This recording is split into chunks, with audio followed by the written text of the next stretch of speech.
The following is an interview with the President of Russia, Vladimir Putin, shot February 6, 2024 at about 7 p.m. in the building behind us, which is, of course, the Kremlin. The interview, as you will see if you watch it, is primarily about the war in progress, the war in Ukraine, how it started, what's happening, and most pressingly, how it might end. One note before you watch. At the beginning of the interview, we asked the most obvious question, which is, why did you do this? Did you feel a threat, an imminent physical threat? And that's your justification. And the answer we got shocked us. Putin went on for a very long time, probably half an hour, about the history of Russia going back to the 8th century. And honestly, we thought this was a filibustering technique and found it annoying and interrupted him several times. And he responded he was annoyed by the interruption. But we concluded in the end, for what it's worth, that it was not a filibustering technique. There was no time limit on the interview. We ended it after more than 2 hours. Instead, what you're about to see seemed to us sincere, whether you agree with it or not. Vladimir Putin believes that Russia has a historic claim to parts of Western Ukraine. So our opinion would be to view it in that light, as a sincere expression of what he thinks. And with that, here it is. Mr. President, thank you. On February 22nd, 2022, you addressed your country in a nationwide address when the conflict in Ukraine started. And you said that you were acting because you had come to the conclusion that the United States, through NATO, might initiate a, quote, surprise attack on our country. And to American ears, that sounds paranoid. Tell us why you believe the United States might strike Russia out of the blue. How did you conclude that? It's not that America, the United States, was going to launch a surprise strike on Russia. I didn't say that. Are we having a talk show or a serious conversation? Here's the quote. Thank you. It's a formidable, serious talk. Because your basic education is in history, as far as I understand. Yes. So if you don't mind, I will take only 30 seconds or 1 minute to give you a short reference to history for giving you a little historical background. Please. Let's look where our relationship with Ukraine started from. Where did Ukraine come from? The Russian state started gathering itself as a centralized statehood, and it is considered to be the year of the establishment of the Russian state in 862, when the townspeople of Novgorod invited a Varangian prince, Rurik, from Scandinavia to reign. In 1862, Russia celebrated the 1000th anniversary of its statehood. And in Novgorod, there is a memorial dedicated to the 1000th anniversary of the country. In 882, Rurik's successor, Prince Oleg, who was actually playing the role of regent at Rurik's young son, because Rurik had died by that time, came to Kiev.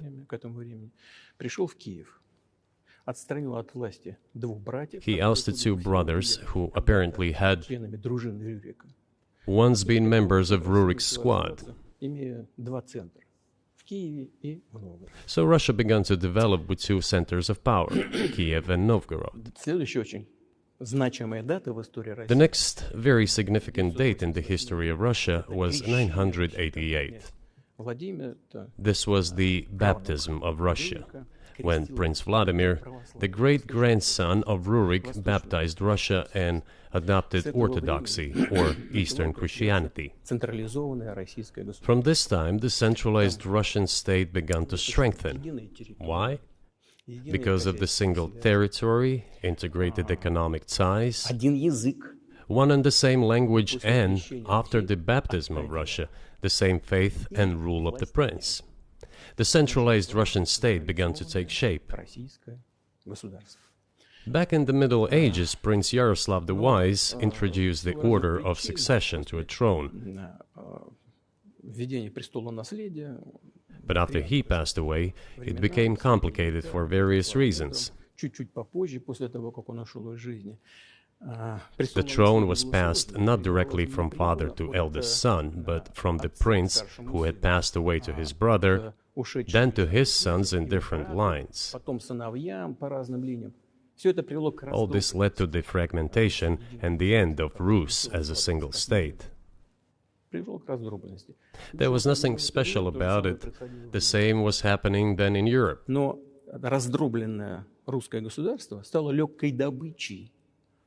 But the fragmented Russian state became an easy prey to the empire created earlier by Genghis Khan. His successors, namely Batu Khan, came to Rus, plundered and ruined nearly all the cities. The southern part, including Kiev, by the way, and some other cities, simply lost independence, while northern cities preserved some of their sovereignty. They had to pay tribute to the horde, but they managed to preserve some part of their sovereignty. And then a unified Russian state began to take shape with its center in Moscow. The southern part of Russian lands, including Kiev, began to gradually gravitate towards another magnet, the center that was emerging in Europe. This was the Grand Duchy of Lithuania. It was even called the Lithuanian-Russian Duchy, because Russians were a significant part of this population. They spoke the old Russian language and were Orthodox. But then there was a unification, the union of the Grand Duchy of Lithuania and the Kingdom of Poland. A few years later, another union was signed, but this time already in the religious sphere. Some of the Orthodox priests became subordinate to the Pope. Thus, these lands became part of the Polish-Lithuanian state.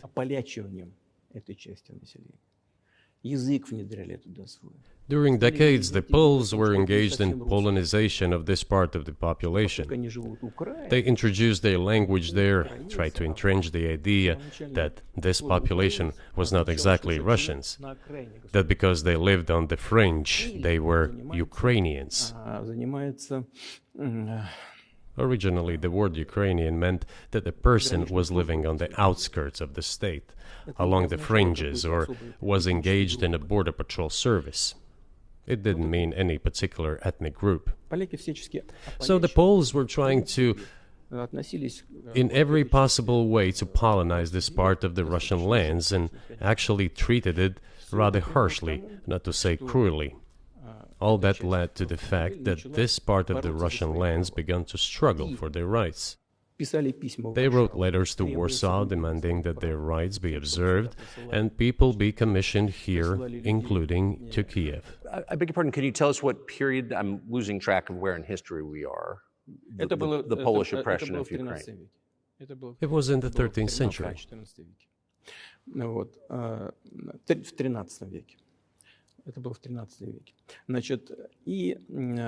Now I will tell you what happened later and give the dates so that there is no confusion. And in 1654, even a bit earlier, the people who were in control of the authority over that part of the Russian lands addressed Warsaw, I repeat, demanding that they send them to rulers of Russian origin and Orthodox faith. When Warsaw did not answer them, and in fact rejected their demands, they turned to Moscow, so that Moscow took them away. So that you don't think that I'm inventing things, I'll give you these documents. Well, it doesn't sound like you're inventing it. I'm not sure why it's relevant to what happened 2 years ago. But still, these are documents from the archives, copies.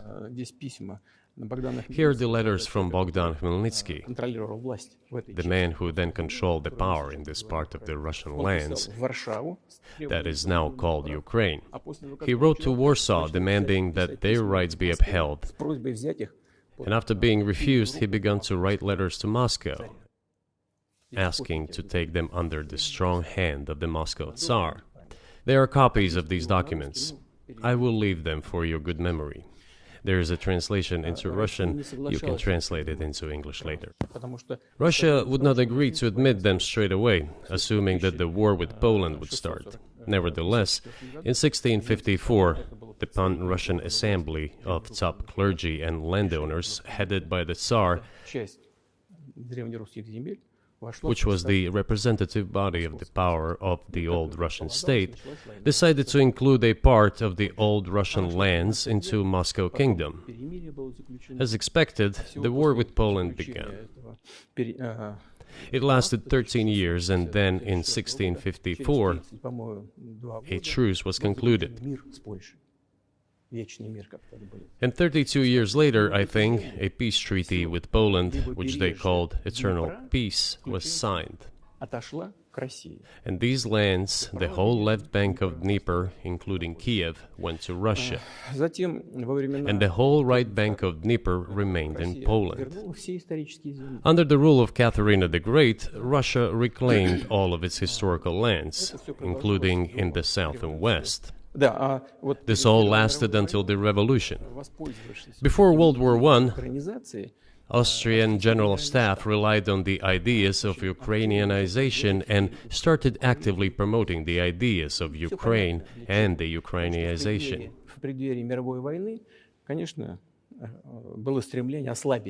Their motive was obvious. Just before World War I, they wanted to weaken the potential enemy and secure themselves favorable conditions in the border area. So the idea which had emerged in Poland that people residing in that territory were allegedly not really Russians, but rather belonged to a special ethnic group, Ukrainians, started being propagated by the Austrian General Staff. As far back as the 19th century, theorists calling for Ukrainian independence appeared. All those, however, claimed that Ukraine should have a very good relationship with Russia. They insisted on that. After the 1917 revolution, the Bolsheviks sought to restore the statehood, and the civil war began, including the hostilities with Poland. In 1921, peace with Poland was proclaimed, and under that treaty, the right bank of Dnieper River once again was given back to Poland. In 1939, after Poland cooperated with Hitler, it did collaborate with Hitler, you know. Hitler offered Poland peace and a treaty of friendship. An alliance demanding in return that Poland give back to Germany the so-called Danzig corridor, which connected the bulk of Germany with East Prussia and Königsberg.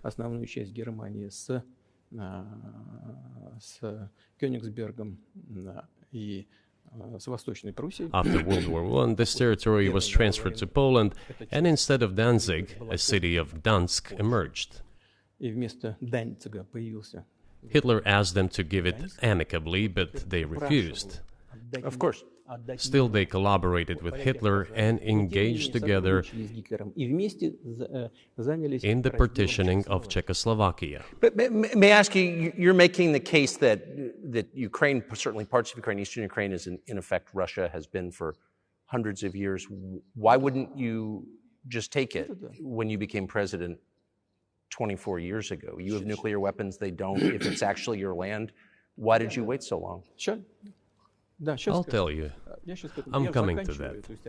This briefing is coming to an end. It might be boring, but it explains many things. I just don't know how it's relevant. Good. Good. I'm so gratified that you appreciate that. Thank you. So, before World War II, Poland collaborated with Hitler, and although it did not yield to Hitler's demands, it still participated in the partitioning of Czechoslovakia together with Hitler, as the Poles had not given the Danzig corridor to Germany and went too far, pushing Hitler to start World War II by attacking them. Why was it Poland against whom the war started on 1st September 1939? Poland turned out to be uncompromising, and Hitler had nothing to do but start implementing his plans with Poland. By the way, the USSR, I have read some archive documents, behaved very honestly. It asked Poland's permission to transit its troops through the Polish territory to help Czechoslovakia. But the then Polish foreign minister said that if the Soviet planes flew over Poland, they would be downed over the territory of Poland.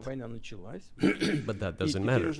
What matters is that the war began, and Poland fell prey to the policies it had pursued against Czechoslovakia, as under the well-known Molotov-Ribbentrop Pact.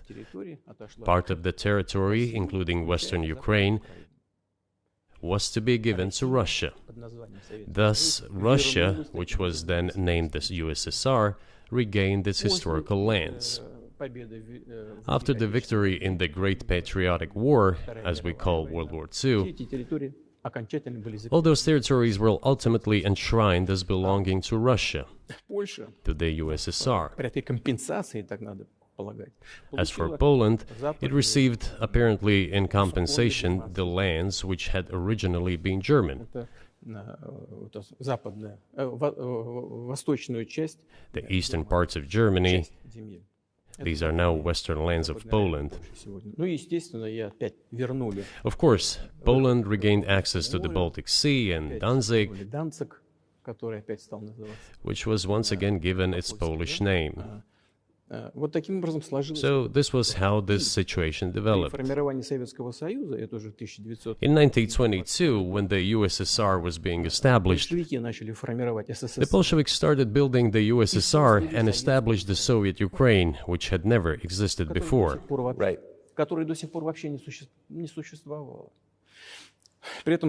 Stalin insisted that those republics be included in the USSR as autonomous entities.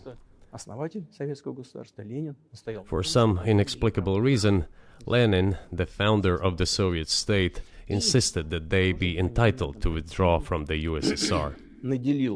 And again, for some unknown reasons, he transferred to that newly established Soviet Republic of Ukraine some of the lands together with people living there, even though those lands had never been called Ukraine, and yet they were made part of that Soviet Republic of Ukraine. Those lands included the Black Sea region, which was received under Catherine the Great, and which had no historical connection with Ukraine whatsoever.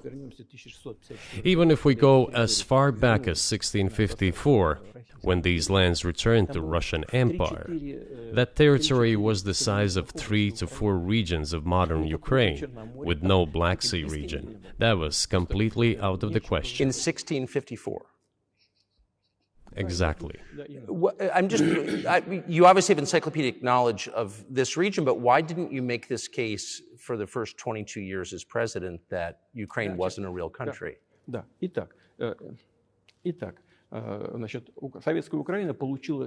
The Soviet Union was given a great deal of territory that had never belonged to it, including the Black Sea region. At some point, when Russia received them as an outcome of the Russo-Turkish Wars, they were called New Russia or Novorossiya. But that does not matter. What matters is that Lenin, the founder of the Soviet state, established Ukraine that way. For decades, the Ukrainian Soviet Republic developed as part of the USSR. And for unknown reasons, again, the Bolsheviks were engaged in Ukrainianization. It was not merely because the Soviet leadership was composed to a great extent of those originating from Ukraine. Rather, it was explained by the general policy of indigenization pursued by the Soviet Union. Same things were done in other Soviet republics. This involved promoting national languages and national cultures, which is not a bad in principle. That is how the Soviet Ukraine was created. After the World War II, Ukraine received, in addition to the lands that had belonged to Poland before the war, part of the lands that had previously belonged to Hungary and Romania. So Romania and Hungary had some of their lands taken away and given to the Soviet Ukraine, and they still remain part of Ukraine. So in this sense, we have every reason to affirm that Ukraine is an artificial state that was shaped at Stalin's will. Do you believe Hungary has a right to take its land back from Ukraine, and that other nations have a right to go back to their 1654 borders?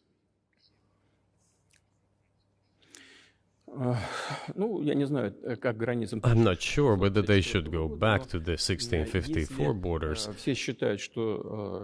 But given Stalin's time, so-called Stalin's regime, which as many claim saw numerous violations of human rights and violations of the rights of other states,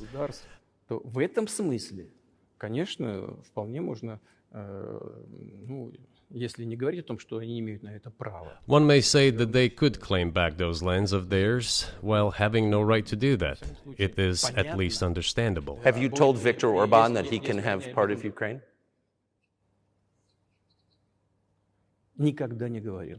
Never. I have never told him. Not a single time. We have not even had any conversation on that, but I actually know for sure that Hungarians who live there wanted to get back to their historical land. Moreover, I would like to share a very interesting story with you. I digress, it's a personal one. Somewhere in the early 80s, I went on a road trip in a car from then Leningrad across the Soviet Union through Kiev. Made a stop in Kiev and then went to western Ukraine. I went to the town of Beregovoye, and all the names of towns and villages there were in Russian and in a language I did not understand, in Hungarian. In Russian and in Hungarian. Not in Ukrainian, in Russian and in Hungarian. I was driving through some kind of village and there were men sitting next to the houses and they were wearing black three-piece suits and black cylinder hats. I asked, are they some kind of entertainers? I was told, no, they were not entertainers, they're Hungarians. I said, what are they doing here? What do you mean? This is their land, they live here. This was during the Soviet time in the 1980s. They preserved the Hungarian language, Hungarian names, and all their national costumes. They are Hungarians and they feel themselves to be Hungarians. And of course, when now there is an infringement... Well, that is... And there's a lot of that, though. I think many nations are upset about Transylvania as well, as you obviously know. But many nations feel frustrated by the redrawn borders of the wars of the 20th century, and wars going back 1,000 years, the ones that you mentioned. But the fact is that you didn't make this case in public until 2 years ago, February. And in the case that you made, which I read today, you explain at great length that you felt a physical threat from the West in NATO, including potentially a nuclear threat, and that's what got you to move. Is that a fair characterization of what you said?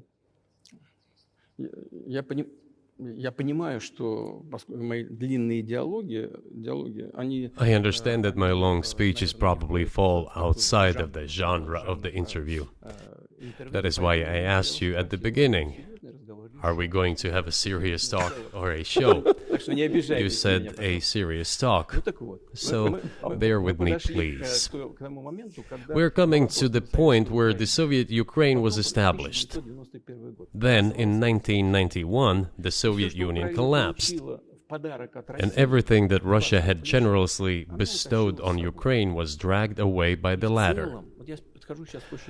I'm coming to a very important point of today's agenda. Thank you. After all, the collapse of the Soviet Union was effectively initiated by the Russian leadership. I do not understand what the Russian leadership was guided by at the time, but I suspect there were several reasons to think everything would be fine.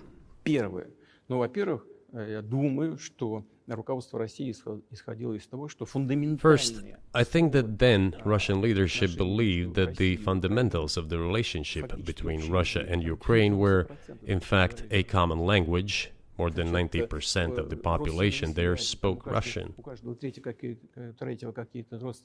Family ties. Every third person there had some kind of family or friendship ties. Common culture, common history, finally, common faith, coexistence with a single state for centuries, and deeply interconnected economies.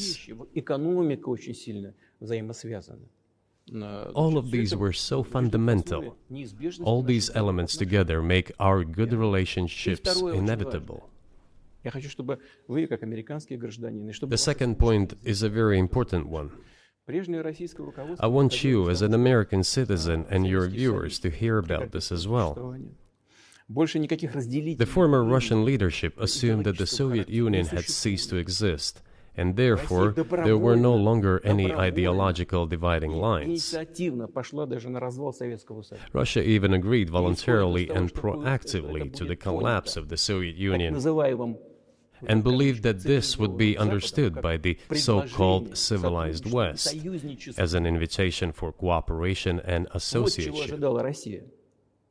That is what Russia was expecting, both from the United States and the so-called collective West as a whole. There were smart people, including in Germany, Egon Bahr, a major politician of the Social Democratic Party, who insisted in his personal conversations with the Soviet leadership on the brink of the collapse of the Soviet Union that a new security system should be established in Europe. Help should be given to unify Germany, but a new system should be also established to include the United States, Canada, Russia, and other Central European countries. Yes. But NATO needs not to expand. That's what he said. If NATO expands, everything would be just the same as during the Cold War, only closer to Russia's borders. That's all. He was a wise old man, but no one listened to him. In fact, he got angry once. If, he said, you don't listen to me, I'm never setting my foot in Moscow once again. Everything happened just as he had said. Well, of course, it did come true, and you've mentioned this many times. I think it's a fair point, and many in America thought that relations between Russia and the United States would be fine with the collapse of the Soviet Union and the end of the Cold War, that the opposite happened. But you've never explained why you think that happened, except to say that the West fears a strong Russia, but we have a strong China the West does not seem very afraid of.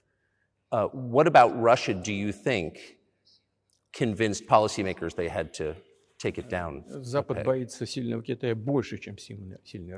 The West is afraid of strong China more than it fears a strong Russia, because Russia has 150 million people and China has 1.5 billion population, and its economy is growing by leaps and bounds, or 5% a year. It used to be even more. But that's enough for China.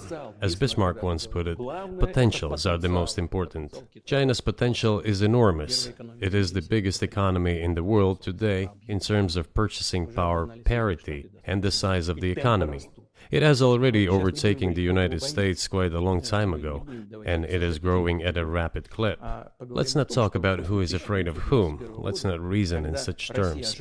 And let's get into the fact that after 1991, when Russia expected that it would be welcomed into the brotherly family of civilized nations, nothing like this happened. You tricked us. I don't mean you personally when I say you. Of course, I'm talking about the United States. The promise was that NATO would not expand eastward, but it happened 5 times. There were 5 waves of expansion. We tolerated all that. We were trying to persuade them. We were saying, please don't. We are as bourgeois now as you are. We are a market economy and there is no communist party power. Let's negotiate. Moreover, I have also said this publicly before. There was a moment when a certain rift started growing between us. Before that, Yeltsin came to the United States. Remember, he spoke in Congress and said the good words. God bless America. Everything he said were signals. Let us in. Remember the developments in Yugoslavia before the Yeltsin was lavished with praise? As soon as the developments in Yugoslavia started, he raised his voice in support of Serbs, and we couldn't but raise our voices for Serbs in their defense. I understand that there were complex processes underway there, I do, but Russia could not help raising its voice in support of Serbs, because Serbs are also a special and close to us nation, with Orthodox culture and so on. It's a nation that has suffered so much for generations. Well, regardless, what is important is that Yeltsin expressed his support. What did the United States do? In violation of international law and the UN Charter, it started bombing Belgrade. It was the United States that let the genie out of the bottle. Moreover, when Russia protested and expressed its resentment, what was said? The UN Charter and international law have become obsolete. Now everyone invokes international law, but at that time they started saying that everything was outdated. Everything had to be changed. Indeed, some things need to be changed, as the balance of power has changed. It's true, but not in this manner. Yeltsin was immediately dragged through the mud, accused of alcoholism, of understanding nothing, of knowing nothing. He understood everything, I assure you. Well, I became president in 2000. I thought, okay, the Yugoslav issue is over, but we should try to restore relations. Let's reopen the door that Russia had tried to go through. And moreover, I said it publicly, I can reiterate. At a meeting here in the Kremlin with the outgoing President Bill Clinton, right here in the next room, I said to him, I asked him, Bill, do you think if Russia asked to join NATO, do you think it would happen? Suddenly he said, you know, it's interesting. I think so. But in the evening, when we met for dinner, he said, you know, I've talked to my team. No, it's not possible now. You can ask him. I think he will watch our interview. He'll confirm it. I wouldn't have said anything like that if it hadn't happened. Okay. Were you sincere? It's impossible now. Would you have joined NATO? Look, I asked the question, is it possible or not? And the answer I got was no. If I was insincere in my desire to find out what the leadership position was... But if he had said yes, would you have joined NATO? If he had said yes, the process of rapprochement would have commenced, and eventually it might have happened, if we had seen some sincere wish on the other side of our partners.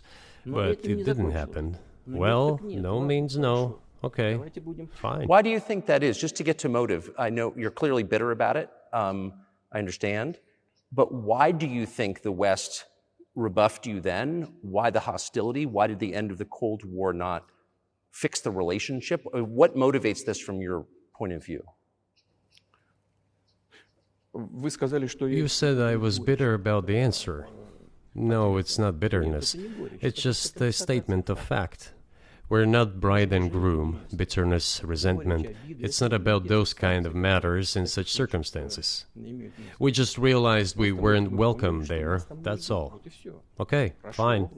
But let's build relations in another manner. Let's look for common ground elsewhere. Why we received such a negative response, you should ask your leaders. I can only guess why. Too big a country with its own opinion and so on. And the United States, I've seen how issues are being resolved in NATO. I will give you another example now concerning Ukraine. The US leadership exerts pressure, and all NATO members obediently vote, even if they do not like something. Now, I'll tell you what happened in this regard with Ukraine in 2008, although it's being discussed. I'm not going to open a secret to you, say anything new. Nevertheless, after that we tried to build relations in different ways. For example, the events in the Middle East, in Iraq. We were building relations with the United States in a very soft, prudent, cautious manner. I repeatedly raised the issue that the United States should not support separatism or terrorism in the North Caucasus. But they continue to do it anyway. and political support, information support, financial support, even military support came from the United States and its satellites for terrorist groups in the Caucasus. I once raised this issue with my colleague, also the President of the United States. He says, "It's impossible. Do you have proof?" I said, "Yes." I was prepared for this conversation, and I gave him that proof. He looked at it, and you know what he said? "I apologize, but that's what happened." I'll quote. He says, "Well, I'm gonna kick their ass." We waited and waited for some response. There was no reply.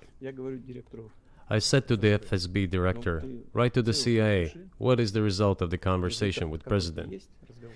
He wrote once, twice, and then we got a reply. We have the answer in the archive. The CIA replied, "We have been working with the opposition in Russia. We believe that this is the right thing to do, and we will keep on doing it." Just ridiculous. Well, okay. We realized that it was out of the question. Forces in opposition to you. So you're saying the CIA is trying to overthrow your government? Of course, they meant in that particular case the separatists, the terrorists who fought with us in the Caucasus. That's who they called the opposition.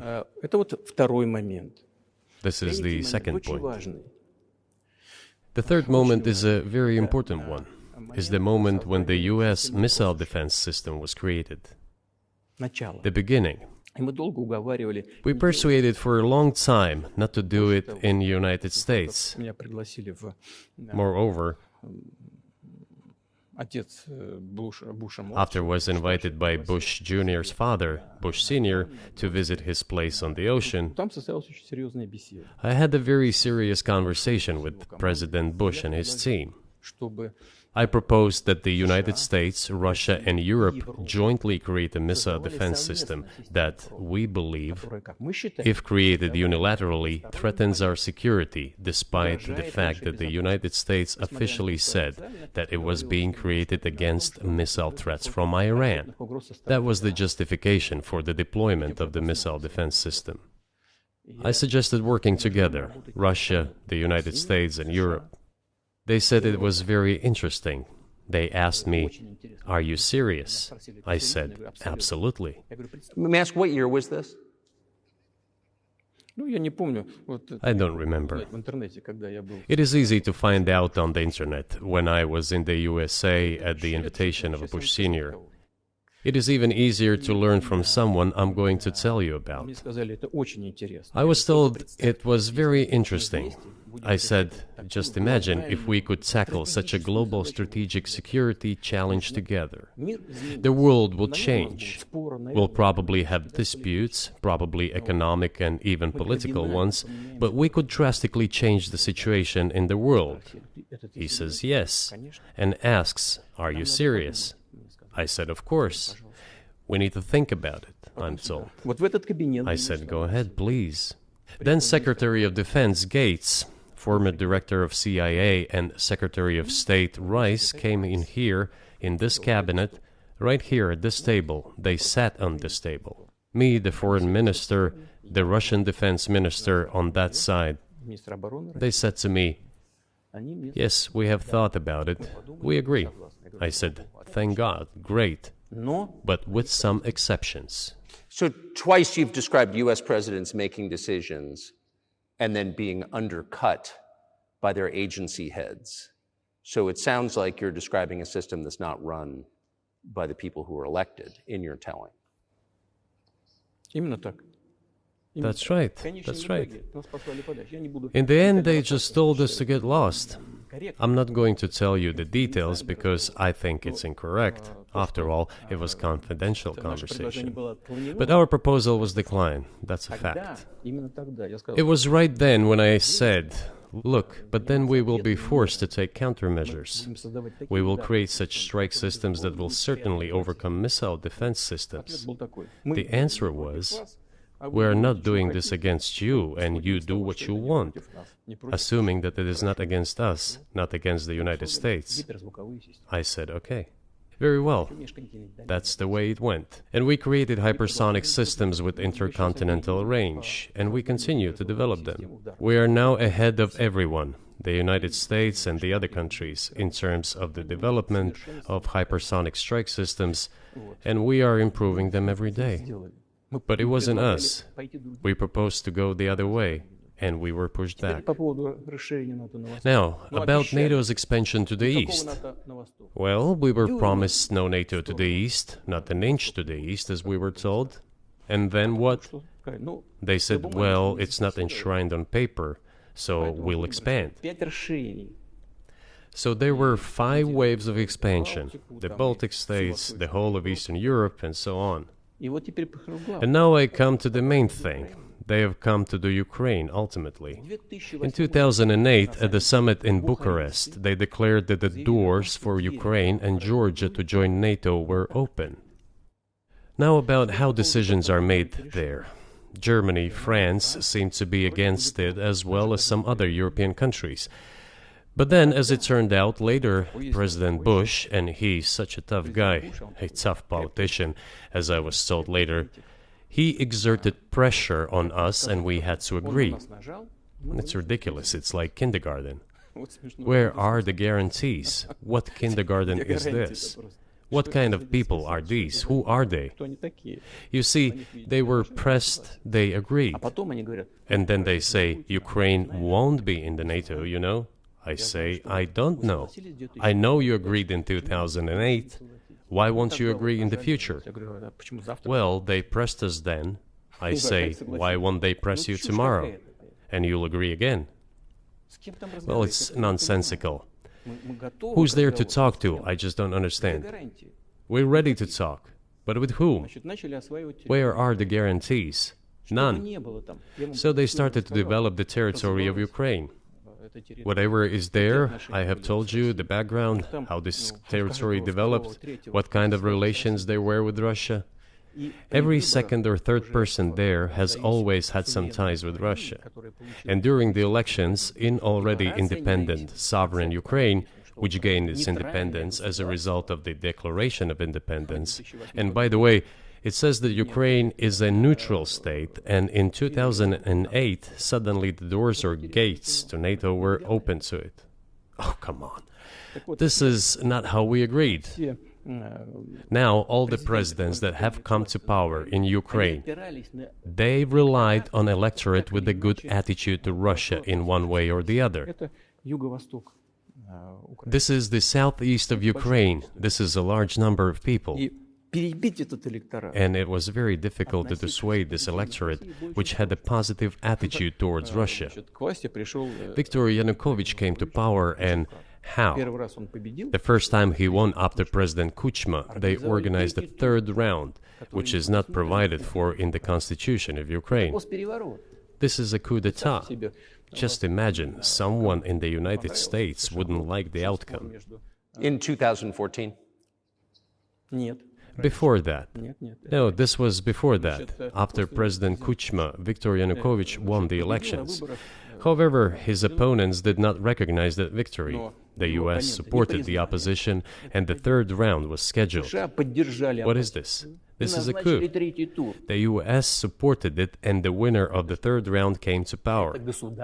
Imagine if in the U.S. something was not to someone's liking, and the third round of election, which the U.S. Constitution does not provide for, was organized. Nonetheless, it was done in Ukraine. Okay, Viktor Yushchenko, who was considered a pro-Western politician, came to power. Fine, we have built relations with him as well. He came to Moscow with visits. We visited Kiev. I visited too. We met in an informal setting. If he's pro-Western, so be it.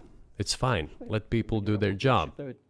The situation should have developed inside the independent Ukraine itself. As a result of Kuchma's leadership, things got worse and Viktor Yanukovych came to power after all. Maybe he wasn't the best president and politician, I don't know. I don't want to give assessments. However, the issue of the association with the EU came up. We have always been lenient to this. Suit yourself. But when we read through the Treaty of Association, it turned out to be a problem for us, since we had a free trade zone and open customs borders with Ukraine, which under this association had to open its borders for Europe, which would have led to flooding of our market. We said, no, this is not going to work. We shall close our borders with Ukraine then. The customs borders, that is. Yanukovych started to calculate how much Ukraine was going to gain, how much to lose, and said to his European partners, I need more time to think before signing. The moment he said that, the opposition began to take destructive steps which were supported by the West. It all came down to Maidan and a coup in Ukraine. So he did more trade with Russia than with the EU. Ukraine did. Of course. It's not even the matter of trade volume, although for the most part it is. It is the matter of cooperation ties, which the entire Ukrainian economy was based on. The cooperation ties between the enterprises were very close since the times of the Soviet Union. One enterprise there used to produce components to be assembled both in Russia and Ukraine and vice versa. They used to be very close ties. A coup d'etat was committed, although I shall not delve into details now, as I find doing it inappropriate, the US told us. Calm Yanukovych down, and we will calm the opposition. Let the situation unfold in the scenario of a political settlement. We said, all right, agreed, let's do it this way. As the Americans requested, Yanukovych did use neither the armed forces nor the police, yet the armed opposition committed a coup in Kiev. What is that supposed to mean? Who do you think you are? I wanted to ask the then U.S. leadership. With the backing of whom? With the backing of CIA, of course. The organization you wanted to join back in the day, as I understand. We should thank God they didn't let you in. Although, it is a serious organization. I understand. My former vis-a-vis in the sense that I served in the first main directorate, Soviet Union's intelligence service. They have always been our opponents. A job is a job. Technically, they did everything right. They achieved their goal of changing the government. However, from political standpoint, it was a colossal mistake. Surely it was political leadership's miscalculation. They should have seen what it would evolve into. So, in 2008, the doors of NATO were opened for Ukraine. In 2014, there was a coup. They started persecuting those who did not accept the coup, and it was indeed a coup. They created a threat to Crimea, which we had to take under our protection. They launched a war in Donbass in 2014 with the use of aircraft and artillery against civilians. This is when it all started. There is a video of aircraft attacking Donetsk from above. They launched a large-scale military operation, then another one. When they failed, they started to prepare the next one. All this against the background of military development of this territory and opening of NATO's doors. How could we not express concern over what was happening?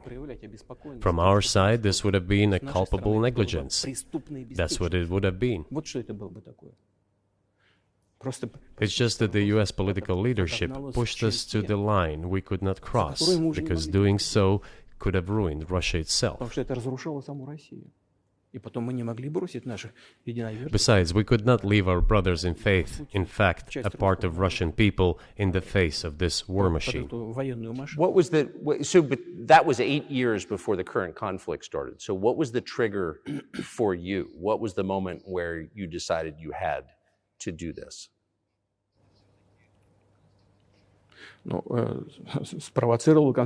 Initially, it was the coup in Ukraine that provoked the conflict. By the way, back then the representatives of 3 European countries, Germany, Poland and France, arrived. They were the guarantors of the signed agreement between the government of Yanukovych and the opposition. They signed it as guarantors. Despite that, the opposition committed a coup, and all these countries pretended that they didn't remember that they were guarantors of the peaceful settlement. They just threw it in the stove right away, and nobody recalls that. I don't know if the U.S. know anything about the agreement between the opposition and the authorities, and its three guarantors who, instead of bringing this whole situation back in the political field, supported the coup. Although it was meaningless, believe me. Because President Yanukovych agreed to all conditions, he was ready to hold an early election which he had no chance of winning, frankly speaking. Everyone knew that. Then why the coup? Why the victims? Why threatening Crimea? Why launching an operation in Donbass? This I do not understand. That is exactly what the miscalculation is. CIA did its job to complete the coup. I think one of the deputy secretaries of state said that it cost a large sum of money, almost 5 billion. But the political mistake was colossal. Why would they have to do that? All this could have been done legally, without victims, without military action, without losing Crimea. We would have never considered to even lift a finger if it hadn't been for the bloody developments on Maidan. Because we agreed with the fact that after the collapse of the Soviet Union, our borders should be along the borders of former Union's republics. We agreed to that. But we never agreed to NATO's expansion, and moreover, we never agreed that Ukraine would be in NATO. We did not agree to NATO bases there without any discussion with us. For decades, we kept asking, don't do this, don't do that. And what triggered the latest events? Firstly, the current Ukrainian leadership declared that it would not implement the Minsk agreements, which had been signed, as you know, after the events of 2014 in Minsk, where the plan of peaceful settlement in Donbass was set forth. But no, the current Ukrainian leadership, foreign minister, all other officials, and then president himself said that they don't like anything about the Minsk agreements. In other words, they were not going to implement it. A year or a year and a half ago, former leaders of Germany and France said openly to the whole world that they indeed signed the Minsk agreements, but they never intended to implement them. They simply led us by the nose. Was there anyone for you to talk to? Did you call a U.S. President, Secretary of State, and say, if you keep militarizing Ukraine with NATO forces, this is going to be we're going to act?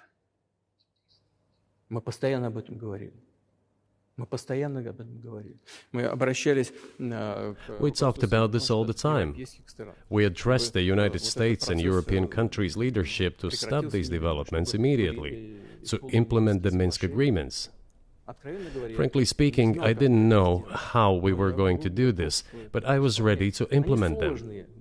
These agreements were complicated for Ukraine. They included lots of elements of those Donbass territories' independence. That's true. However, I was absolutely confident, and I'm saying this to you now. I honestly believe that if we managed to convince the residents of Donbass, and we had to work hard to convince them to return to the Ukrainian statehood, then gradually the wounds would start to heal. When this part of territory reintegrated itself into common social environment, when the pensions and social benefits were paid again, all the pieces would gradually fall into place. No, nobody wanted that. Everybody wanted to resolve the issue by military force only. But we could not let that happen. And the situation got to the point when the Ukrainian side announced, no, we will not do anything. They also started preparing for military action. It was they who started the war in 2014. Our goal is to stop this war. And we did not start this war in 2022. This is an attempt to stop it. Do you think you've stopped it now? I mean, have you achieved your aims? No, we haven't achieved our aims yet, because one of them is denazification. This means the prohibition of all kinds of neo-Nazi movements. This is one of the problems that we discussed during the negotiation process, which ended in Istanbul early this year.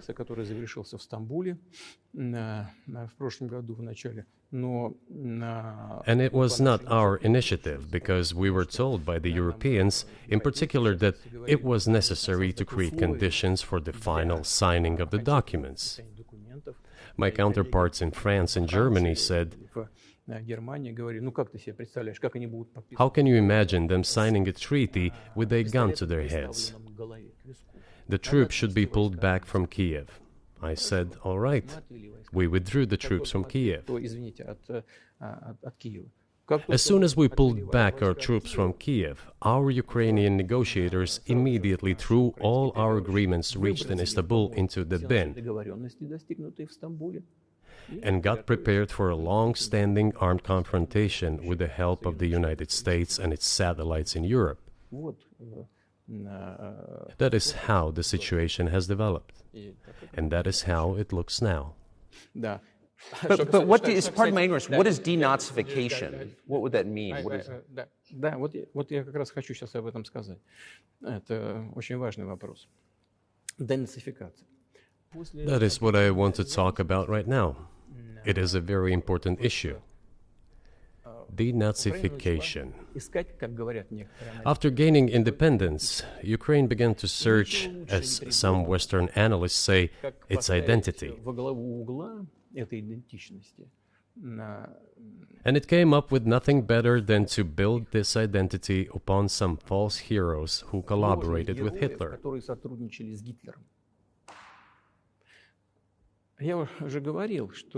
I have already said that in the early 19th century, when the theorists of independence and sovereignty of Ukraine appeared, they assumed that an independent Ukraine should have very good relations with Russia.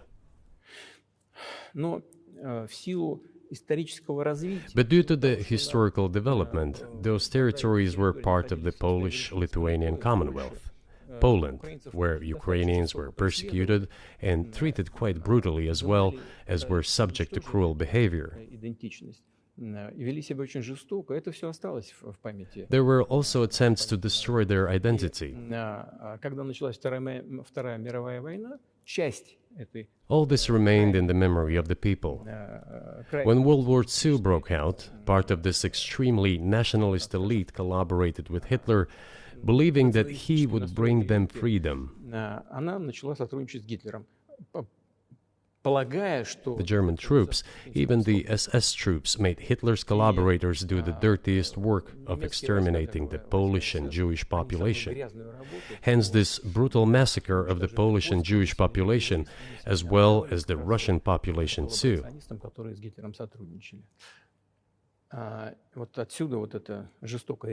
This was led by the persons who are well known, Bandera, Shukevich. It was those people who were made national heroes. That is the problem. And we are constantly told that nationalism and neo-Nazism exist in other countries as well. Yes, they are seedlings, but we uproot them, and other countries fight against them. But Ukraine is not the case. These people have been made into national heroes in Ukraine. Monuments to those people have been erected. They are displayed on flags. Their names are shouted by crowds that walk with torches, as it was in Nazi Germany.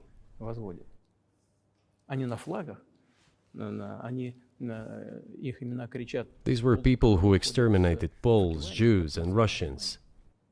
It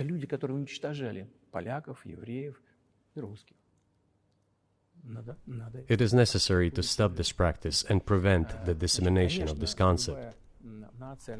I say that Ukrainians are part of the one Russian people. They say, no, we are a separate people. Okay, fine. If they consider themselves a separate people, they have the right to do so, but not on the basis of Nazism, the Nazi ideology. Would you be satisfied with the territory that you have now? Нет, закончим. Вы же задали вопрос по неонацизму. денацификации. I will finish answering the question. You just asked a question about neo-Nazism and denazification. Замалчивается на Западе. Look, the president of Ukraine visited Canada. This story is well known, but being silenced in the Western countries. Спикер парламента. The Canadian Parliament introduced a man who, as the Speaker of the Parliament said, fought against the Russians during the World War II. Well, who fought against the Russians during the World War II? Hitler and his accomplices. It turned out that this man served in the SS troops. He personally killed Russians, Poles, and Jews. The SS troops consisted of Ukrainian nationalists who did this dirty work. The president of Ukraine stood up with the entire Parliament of Canada and applauded this man.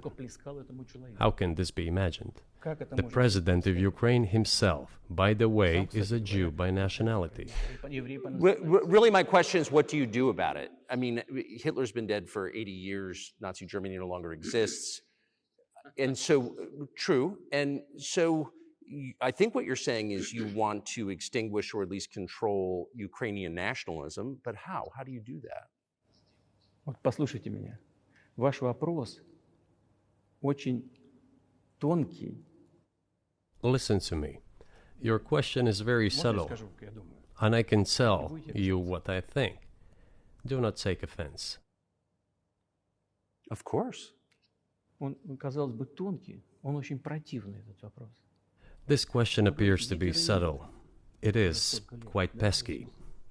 Значит, You say Hitler has been dead for so many years, 80 years. But his example lives on. People who exterminated Jews, Russians, and Poles are alive. And the president, the current president of today's Ukraine, applauds him in the Canadian Parliament, gives a standing ovation. Can we say that we have completely uprooted this ideology if what we see is happening today? That is what denazification is in our understanding. We have to get rid of those people who maintain this concept and support this practice and try to preserve it. That is what denazification is. That is what we mean. Right. My question was a little more specific. It was, of course, not a defense of Nazis, neo or otherwise. It was a practical question. You don't control the entire country. You don't control Kiev. You don't seem like you want to. So how do you eliminate a culture or an ideology or feelings or a view of history in a country that you don't control? What do you do about that? А вы знаете, как вам не покажется странным, в ходе переговоров в Стамбуле... You know, as strange as it may seem to you, during the negotiations in Istanbul, we did agree that we have it all in writing. Neo-Nazism would not be cultivated in Ukraine, including that it would be prohibited at the legislative level. Mr. Carlson, we agreed on that. This, it turns out, can be done during the negotiation process. And there's nothing humiliating for Ukraine as a modern civilized state. Is any state allowed to promote Nazism? It is not, is it? That is it. Will there be talks, and why haven't there been talks about resolving the conflict in Ukraine, peace talks? Они были, они дошли до очень высокой стадии согласования позиций, сложно. They have been. They reached a very high stage of coordination of positions in a complex process, but still they were almost finalized. But after we withdrew our troops from Kiev, as I have already said, the other side threw away all these agreements and obeyed the instructions of Western countries, European countries, and the United States to fight Russia to the bitter end. Moreover, the president of Ukraine has legislated a ban on negotiating with Russia. He signed a decree forbidding everyone to negotiate with Russia. But how are we going to negotiate if he forbade himself and everyone to do this? We know that he is putting forward some ideas about this settlement, but in order to agree on something, we need to have a dialogue. Is that not right? Well, but you wouldn't be speaking to the Ukrainian president, you'd be speaking to the American president. When was the last time you spoke to Joe Biden? I cannot remember when I talked to him. I do not remember. We can look it up. You don't remember? No. Why? Do I have to remember everything? I have my own things to do. We have domestic political affairs. Well, he's funding the war that you're fighting, so I would think that would be memorable.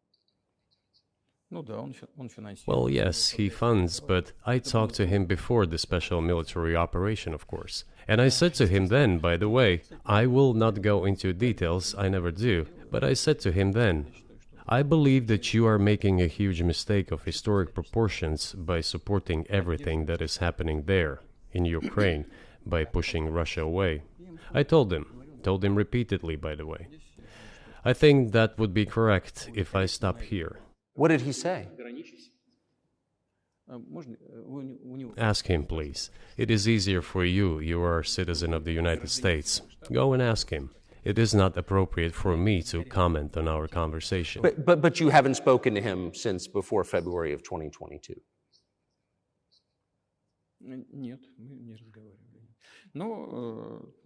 No, we haven't spoken. Certain contacts are being maintained, though. Speaking of which, do you remember what I told you about my proposal to work together on a missile defense system? Yes. You can ask all of them. All of them are safe and sound, thank God. The former president, Condoleezza, is safe and sound, and I think Mr. Gates and the current director of the intelligence agency, Mr. Burns, the then ambassador to Russia, in my opinion, are very successful ambassador. They were all witnesses to these conversations. Ask them. Same here. If you are interested in what Mr. President Biden responded to me, ask him. At any rate, I talked to him about it. I'm definitely interested, but from the outside, it seems like this could devolve or evolve into something that brings the entire world into conflict and could initiate a nuclear launch. And so why don't you just call Biden and say, let's work this out?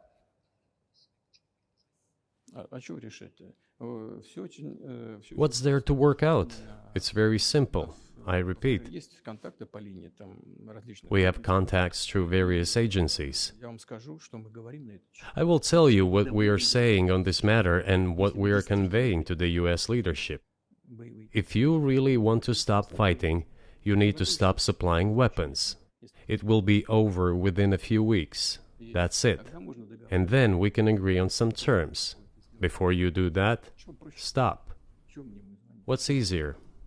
Why would I call him?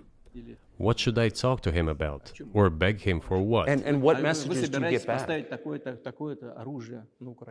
You're going to deliver such and such weapons to Ukraine? Oh, I'm afraid, please don't. What is there to talk about? Do you think NATO is worried about this becoming a global war or a nuclear conflict? At least that's what they're talking about. And they're trying to intimidate their own population with an imaginary Russian threat. This is an obvious fact. And thinking people, not Philistines, but thinking people, analysts, those who are engaged in real politics, just smart people, understand perfectly well that this is a fake. They're trying to fuel the Russian threat. The threat I think you're referring to is a Russian invasion of Poland, Latvia, expansionist behavior. Can you imagine a scenario where you sent Russian troops to Poland?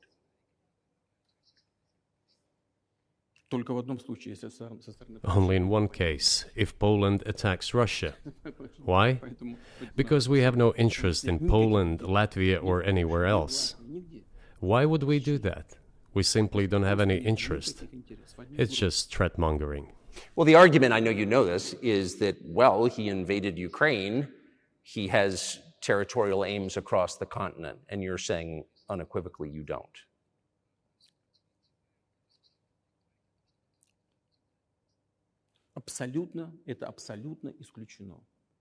It is absolutely out of the question. You just don't have to be any kind of analyst. It goes against common sense to get involved in some kind of a global war. And a global war will bring all humanity to the brink of destruction. It's obvious.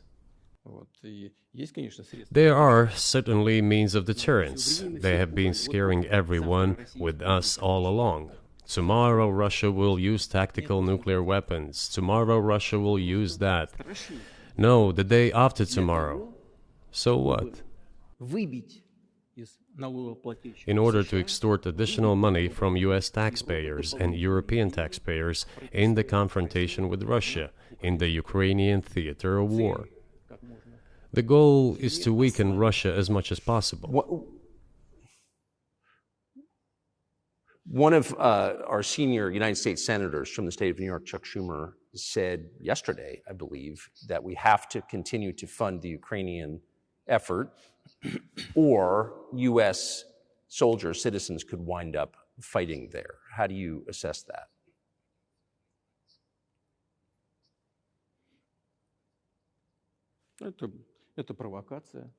This is a provocation, and a cheap provocation at that. I do not understand why American soldiers should fight in Ukraine. There are mercenaries from the United States there. The bigger number of mercenaries comes from Poland, with mercenaries from the United States in second place and mercenaries from Georgia in third place. Well, if somebody has the desire to send regular troops, that would certainly bring humanity to the brink of very serious global conflict. This is obvious. Do the United States need this? What for? Thousands of miles away from your national territory. Don't you have anything better to do? You have issues on the border, issues with migration, issues with the national debt, more than $33 trillion. You have nothing better to do, so you should fight in Ukraine? Wouldn't it be better to negotiate with Russia? Make an agreement, already understanding the situation that is developing today, realizing that Russia will fight for its interests to the end? And realizing this, actually return to common sense, start respecting our country and its interests, and look for certain solutions. It seems to me that this is much smarter and more rational. Who blew up Nord Stream? You for sure. I was busy that day. Nate, do you have I did not blow up Nord Stream. Thank you, though. You personally may have an alibi, but the CIA has no such alibi. Do you have evidence that NATO or the CIA did it?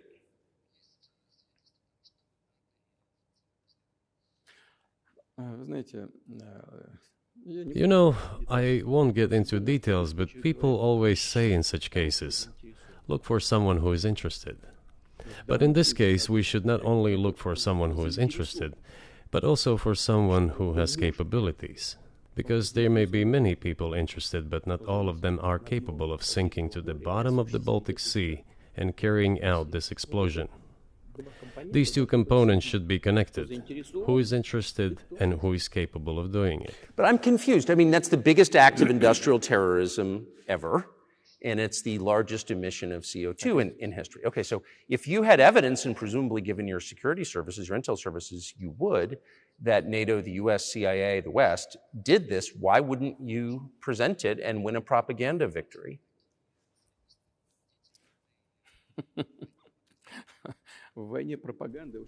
In the war of propaganda, it is very difficult to defeat the United States, because the United States controls all the world's media and many European media. The ultimate beneficiary of the biggest European media are American financial institutions. Don't you know that? So it is possible to get involved in this work, but it is cost prohibitive, so to speak. We can simply shine the spotlight on our sources of information, and we will not achieve results. It is clear to the whole world what happened, and even American analysts talk about it directly. It's true. Yes, but here's a question you may be able to answer. You worked in Germany, famously. The Germans clearly know that their NATO partner did this, and it damaged their economy greatly. It may never recover. Why are they being silent about it? That's very confusing to me. Why wouldn't the Germans say something about it? Ну, меня это тоже удивляет. This also confuses me. But today's German leadership is guided by the interests of the collective West rather than its national interests. Otherwise, it is difficult to explain the logic of their action or inaction. After all, it is not only about Nord Stream 1, which was blown up, and the Nord Stream 2 was damaged. But one pipe is safe and sound, and gas can be supplied to Europe through it. But Germany does not open it. We are ready, please.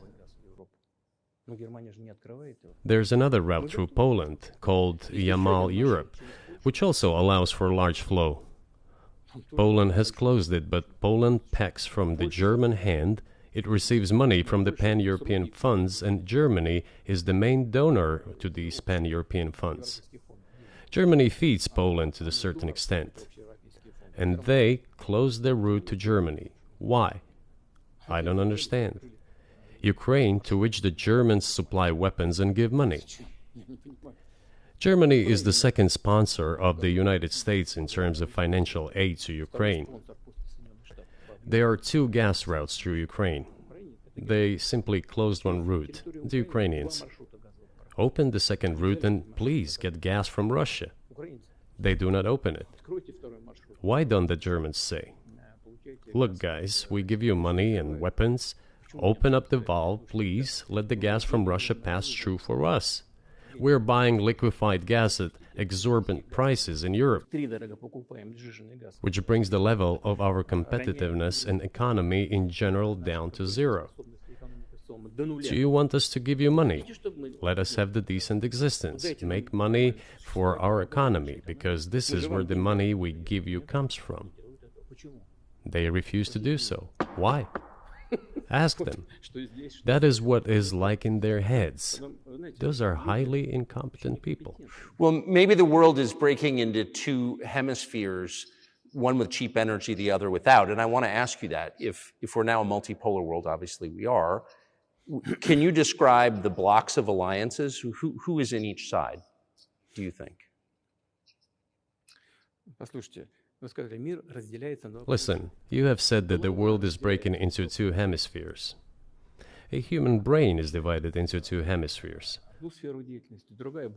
One is responsible for one type of activities, the other one is more about creativity and so on. But it is still one and the same head. The world should be a single whole. Security should be shared rather than meant for the golden billion. That is the only scenario where the world could be stable, sustainable, and predictable. Until then, while the head is split in two parts, it is an illness, a serious adverse condition. It is a period of severe disease that the world is going through now. But I think that, thanks to honest journalism, this work is akin to work of the doctors. This could somehow be remedied. Well, let's just give one example, the US dollar, which has kind of united the world in a lot of ways, maybe not to your advantage, but certainly to ours. Is that going away as the reserve currency, the universally accepted currency? How have sanctions, do you think, changed the dollar's place in the world?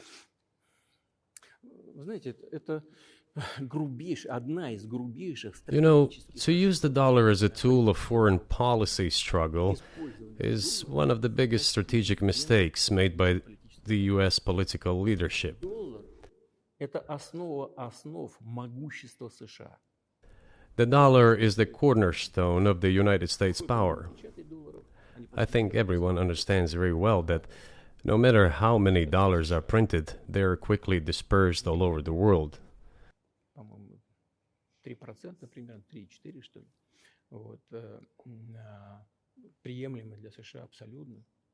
Inflation in the United States is minimal. It's about 3 or 3.4%, which is, I think, totally acceptable for the US. But they won't stop printing. What does the debt of $33 trillion tell us about? It is about the emission.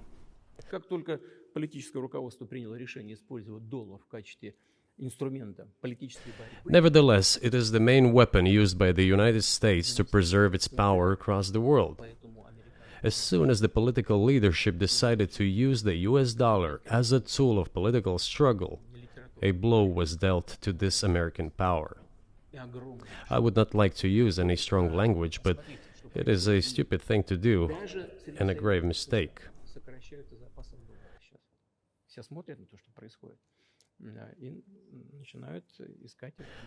Look at what is going on in the world. Even the United States allies are now downsizing their dollar reserves. Seeing this, everyone starts looking for ways to protect themselves. But the fact that the United States applies restrictive measures to certain countries, such as placing restrictions on transactions, freezing assets, etc., causes grave concern and sends a signal to the whole world.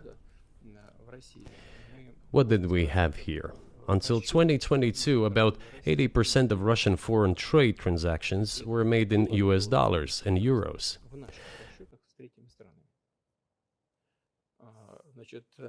US dollars accounted for approximately 50% of our transactions with third countries, while currently it is down to 13%. It wasn't us who banned the use of the US dollar.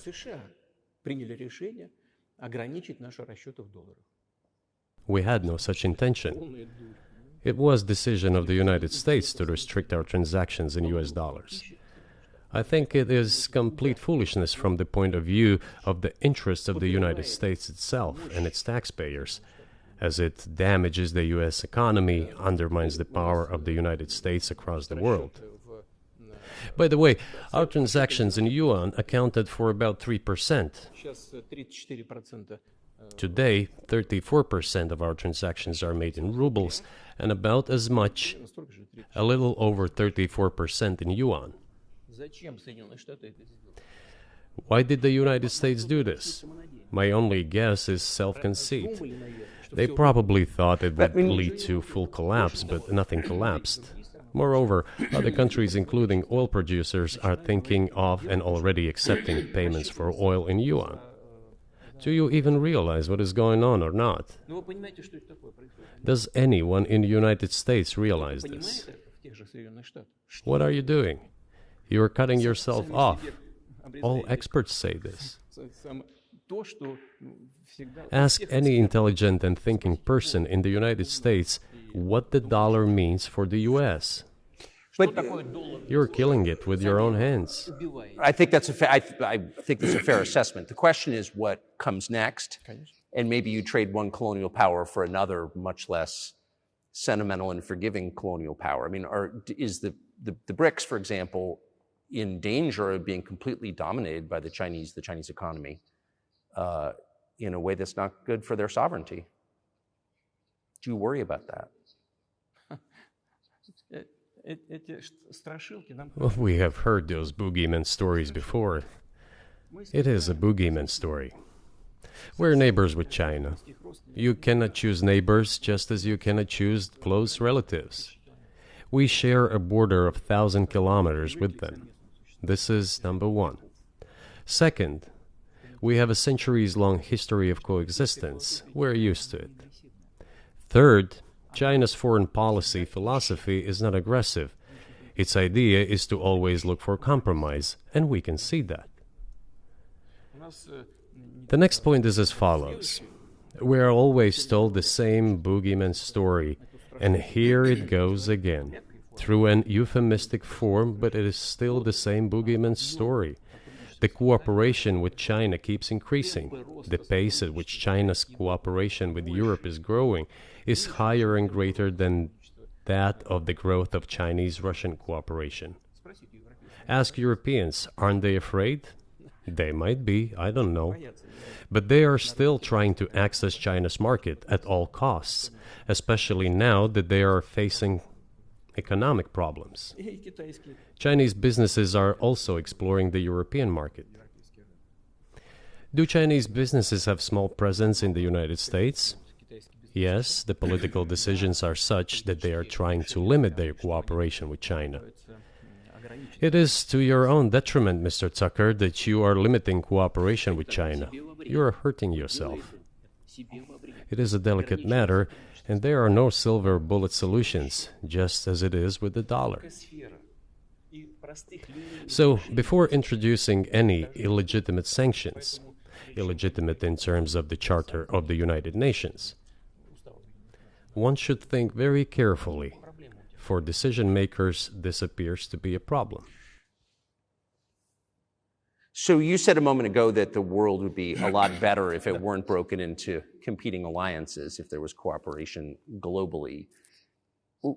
One of the reasons you don't have that is because the current American administration is dead set against you. Do you think if there were a new administration after Joe Biden that you would be able to reestablish communication with the U.S. government? Or does it not matter who the president is?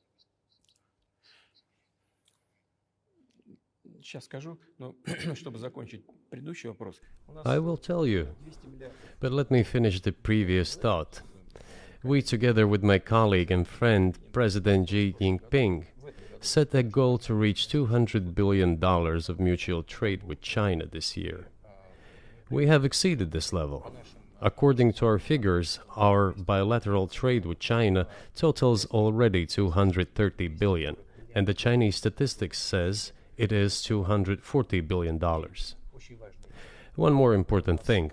Our trade is well balanced, mutually complementary in high-tech, energy, scientific research and development.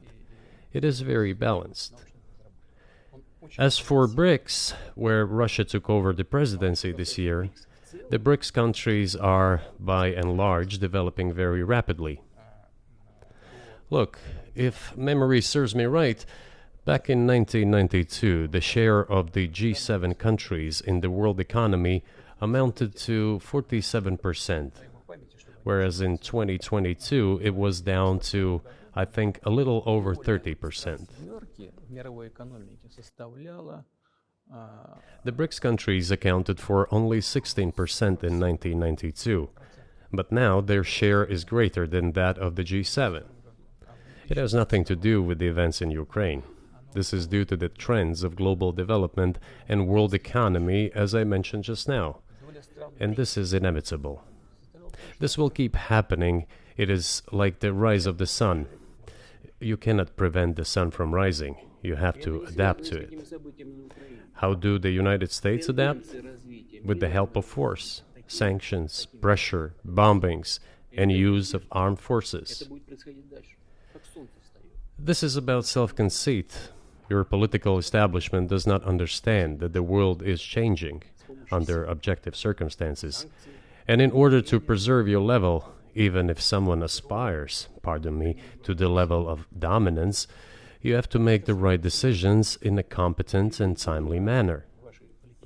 Such brutal actions, including with regard to Russia and, say, other countries, are counterproductive. This is an obvious fact. It has already become evident.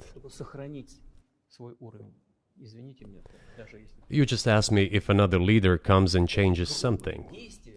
It is not about the leader. It is not about the personality of a particular person. I had a very good relationship with, say, Bush. I know that in the United States, he was portrayed as some kind of a country boy who does not understand much. I assure you that this is not the case. I think he made a lot of mistakes with regard to Russia, too. I told you about 2008 and the decision in Bucharest to open the NATO's doors for Ukraine and so on. That happened during his presidency. He actually exercised pressure on the Europeans. But in general, on a personal human level, I had a very good relationship with him. He was no worse than any other American or Russian or European politician. I assure you, he understood what he was doing as well as others. I had such personal relationship with Trump as well. It is not about the personality of the leader. It is about the elite's mindset. If the idea of domination at any cost, based also on forceful actions, dominates the American society, nothing will change. It will only get worse. But if, in the end, one comes to the awareness that the world has been changing due to the objective circumstances, and that one should be able to adapt to them in time, using the advantages that the US still has today, then perhaps something may change. Look, China's economy has become the first economy in the world in purchasing power parity. In terms of volume, it overtook the US a long time ago. The USA comes second, then India, 1.5 billion people, and then Japan, with Russia in the 5th place.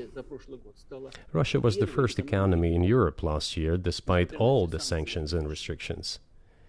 Is it normal from your point of view? Sanctions, restrictions, impossibility of payments in dollars, being cut off from SWIFT services, sanctions against our ships carrying oil, sanctions against airplanes, sanctions in everything, everywhere. The largest number of sanctions in the world which are applied against Russia. And we have become Europe's first economy during this time. The tools that US uses don't work. Well, one has to think about what to do. If this realization comes to the ruling elites, then yes, then the first person of the state will act in anticipation of what the voters and the people who make decisions at various levels expect from this person. Then maybe something will change. But you're describing two different systems. You say the leader acts in the interest of the voters, but you also say these decisions are not made by the leader, they're made by the ruling classes. You've run this country for so long, you've known all these American presidents. What are those power centers in the United States, do you think? Like, who actually makes the decisions?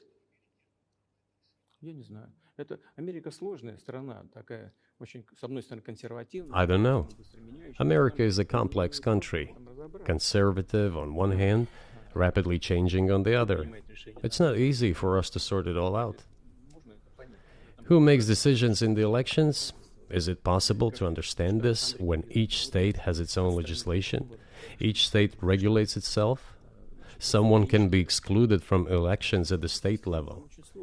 It is a two-stage electoral system. It is very difficult for us to understand it. Certainly, there are two parties that are dominant, the Republicans and the Democrats, and within this party system, the centers that make decisions, that prepare decisions.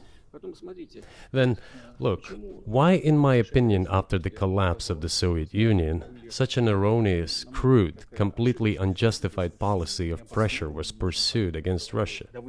After all, this is a policy of pressure. NATO expansion, support for the separatists in Caucasus, creation of a missile defense system. These are all elements of pressure. Pressure, pressure, pressure. Then, dragging Ukraine into NATO is all about pressure, pressure, pressure. Why?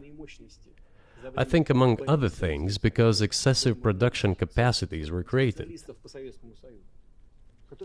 During the confrontation with the Soviet Union, there were many centers created and specialists on the Soviet Union who could not do anything else.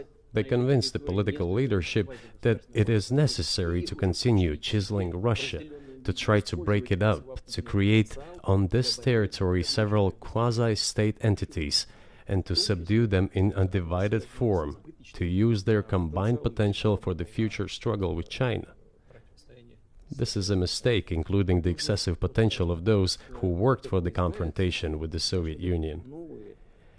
It is necessary to get rid of this. There should be new, fresh forces, people who look into the future and understand what is happening in the world. Look at how Indonesia is developing. 600 million people. Where can we get away from that? Nowhere. We just have to assume that Indonesia will enter. It is already in the club of the world's leading economies, no matter who likes it or dislikes it. Yes, we understand and are aware that in the United States, despite all the economic problems, the situation is still normal, with the economy growing decently. The GDP is growing by 2.5%, if I'm not mistaken. But if we want to ensure the future, then we need to change our approach to what is changing. As I already said, the world would nevertheless change, regardless of how the developments in Ukraine end. The world is changing. In the United States themselves, experts are writing that the United States are nonetheless gradually changing their position in the world. It is your experts who write that. I just read them. The only question is how this would happen, painfully and quickly, or gently and gradually. And this is written by people who are not anti-American. They simply follow global development trends. That's it.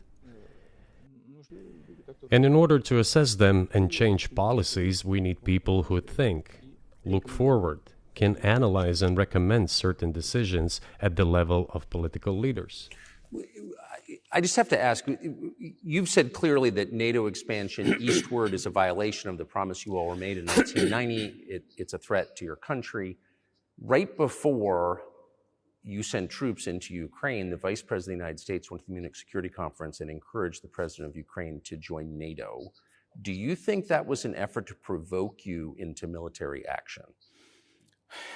Мы просто, я еще раз повторяю, мы многократно предлагали... I repeat once again, we have repeatedly proposed to seek a solution to the problems that arose in Ukraine after 2014 coup d'etat through peaceful means.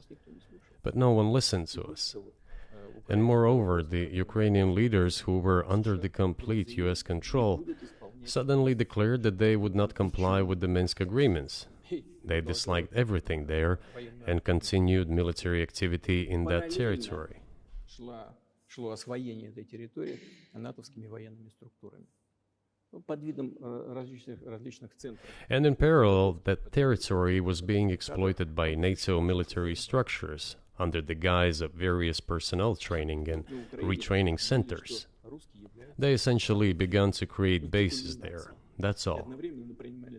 Ukraine announced that the Russians were a non-titular nationality, while passing the laws that limit the rights of non-titular nationalities in Ukraine.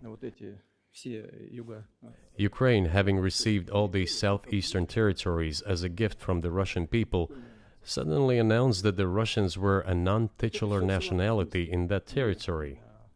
Is that normal? All this put together led to the decision to end the war that neo-Nazis started in Ukraine in 2014. Do you think Zelensky has the freedom to negotiate a settlement to this conflict?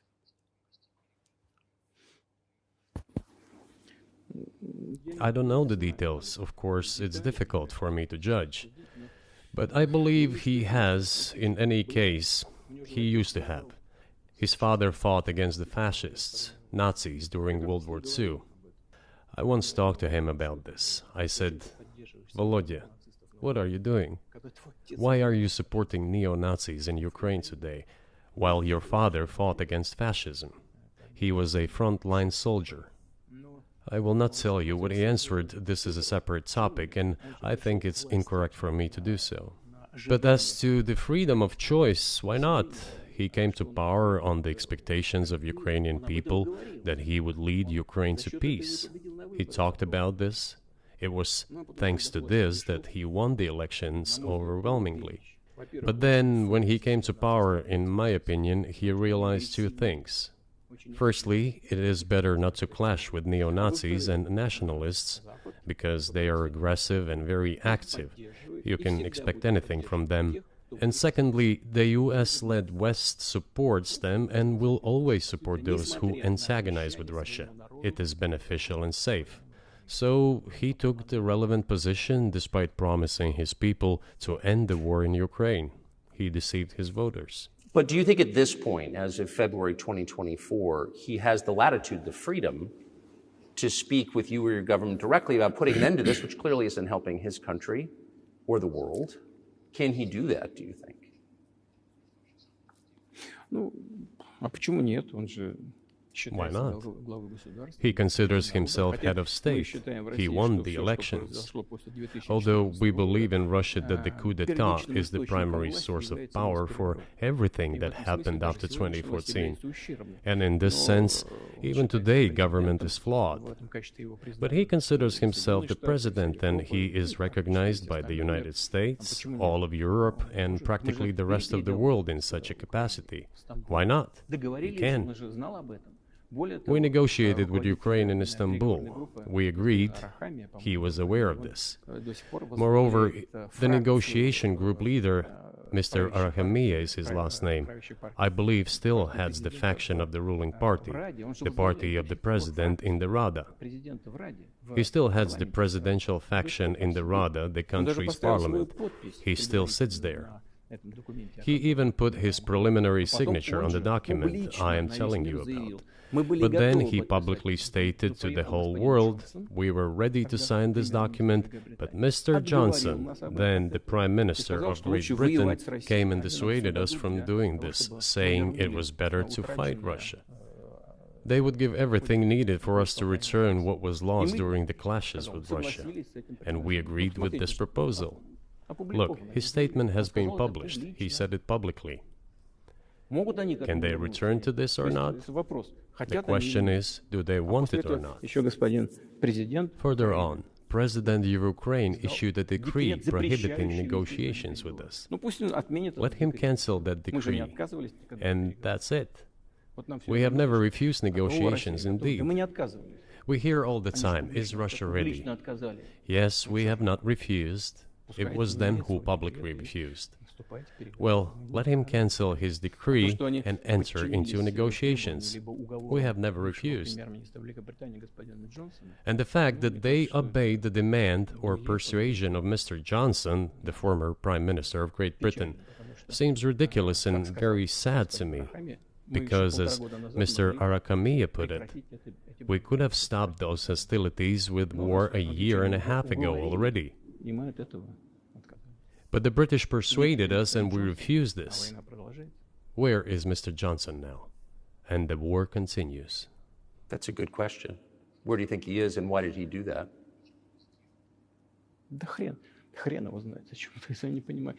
Hell knows. I don't understand it myself.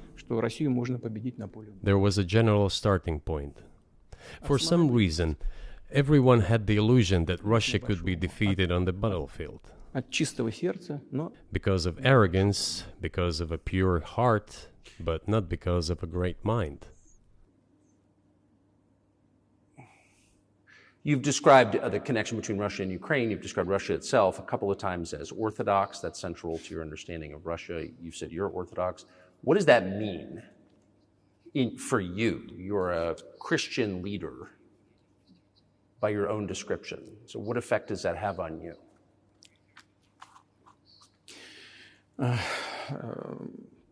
You know, as I already mentioned, in 988, Prince Vladimir himself was baptized following the example of his grandmother, Princess Olga. And then he baptized his squad. And then, gradually, over the course of several years, he baptized all the Rus. It was a lengthy process, from pagans to Christians. It took many years. But in the end, this orthodoxy, Eastern Christianity, deeply rooted itself in the consciousness of the Russian people. When Russia expanded and absorbed other nations who profess Islam, Buddhism, and Judaism, Russia has always been very loyal to those people who profess other religions. This is her strength. This is absolutely clear. And the fact is that the main postulates, main values are very similar, not to say the same, in all world religions I've just mentioned, and which are the traditional religions of the Russian Federation, Russia. By the way, Russian authorities were always very careful about the culture and religion of those people who came into the Russian Empire. This, in my opinion, forms the basis of both security and stability of the Russian statehood. All the peoples inhabiting Russia basically consider it their motherhood. If, say, people move over to you or to Europe from Latin America, an even clearer and more understandable example, people come, but yet they have come to you or to European countries from their historical homeland. And people who profess different religions in Russia consider Russia their motherland. They have no other motherland. We are together. This is one big family, and our traditional values are very similar. I've just mentioned one big family, but everyone has his, her own family. And this is the basis of our society.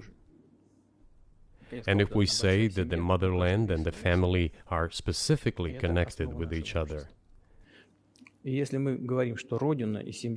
is indeed the case, since it is impossible to ensure a normal future for our children and our families unless we ensure a normal, sustainable future for the entire country, for the motherland. That is why patriotic sentiment is so strong in Russia. But can I say that the one way in which the religions are different is that Christianity is specifically a nonviolent religion. Jesus says, turn the other cheek, don't kill. How can a leader who has to kill, of any country, how can a leader be a Christian? How do you reconcile that to yourself?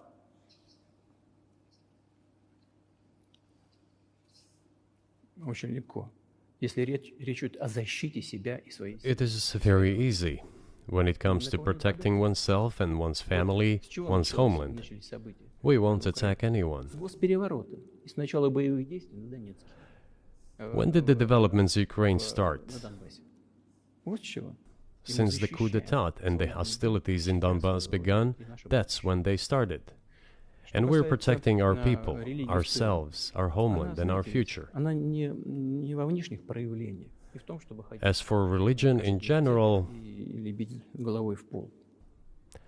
you know, it's not about external manifestations. It's not about going to church every day or banging your head on the floor. It is in the heart. And our culture is so human-oriented. Dostoevsky, who was very well known in the West and the genius of Russian culture, Russian literature, spoke a lot about this, about the Russian soul.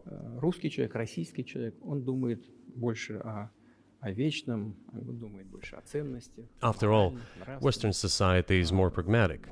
Russian people think more about the eternal, about moral values. I don't know, maybe you won't agree with me, but Western culture is more pragmatic after all.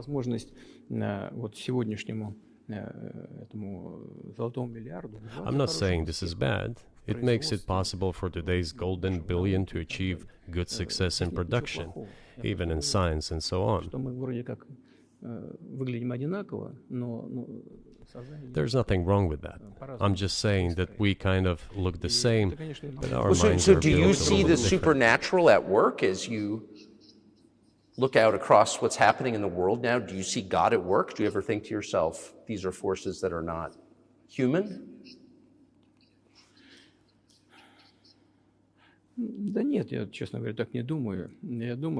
No, to be honest, I don't think so. My opinion is that the development of the world community is in accordance with the inherent laws, and those laws are what they are. It's always been this way in the history of mankind. Some nations and countries rose, became stronger and more numerous, and then left the international stage, losing the status they had accustomed to. There's probably no need for me to give examples, but we could start with the Genghis Khan and horde conquerors, the Golden Horde, and then end with the Roman Empire. It seems that there has never been anything like the Roman Empire in the history of mankind. Nevertheless, the potential of the barbarians gradually grew, as did their population. In general, the barbarians were getting stronger and began to develop economically, as we would say today. This eventually led to the collapse of the Roman Empire and the regime imposed by the Romans. Этот процесс However, разрушения Великой it took Римской 5 империи centuries for the Roman Empire to fall apart. в сегодняшней ситуации The difference with what is happening now процессы изменений is that all the processes of change are happening at a much faster pace than in Roman times. So when does the AI empire start, do you think? У меня всё в более You're сложные asking вопросы. increasingly more complicated questions. To answer them, you need to be an expert in big Для того, numbers, чтобы big ответить, data, надо быть, and конечно, AI. специалистом в Mankind is сфере currently чисел, facing many threats. в сфере вот Due to этой the genetic researches, it is now possible to create a superhuman, a specialized human being, a genetically engineered athlete, scientist, military man. There are reports that Elon Musk had already had a chip implanted in the human brain in the USA. Илон Маск внедрил уже чип в мозг какого-то человека. What do you think of that? Ну, Маска, я думаю, что Маска остановить Well, невозможно. I think there's no stopping Elon Musk. He will do as he sees fit. Надо искать Nevertheless, способы you need to find some common ground with him, search for ways to persuade him. I think he's a smart person, I truly believe he is. So you need to reach an agreement with him because this process needs to be formalized and subjected to certain rules. того, что будет происходить с ним в связи с развитием вот этих новейших исследований и технологий. Humanity has to consider what is going to happen due to the newest development in genetics or in AI. One can make an approximate prediction of what will happen. Угрозу своему существованию от ядерного оружия все начали Once mankind felt an existential threat coming from nuclear weapons, all nuclear nations began to come to terms with one another since they realized the negligent use of nuclear weaponry could drive humanity to extinction.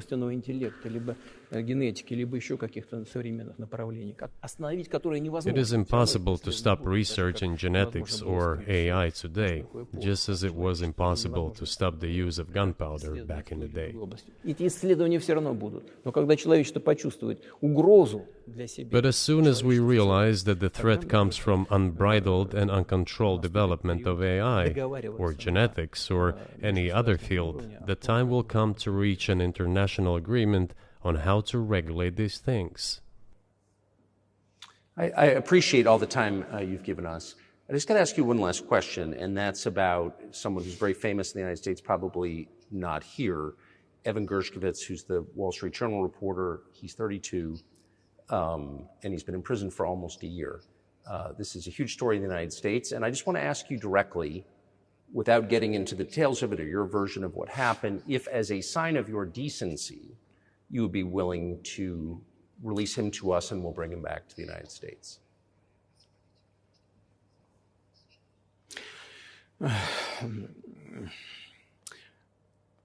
Мы столько сделали жестов доброй воли, что, мне кажется, мы исчерпали все лимиты. We have done so many gestures of goodwill out of decency that I think we have run out of them. Ни разу не ответил.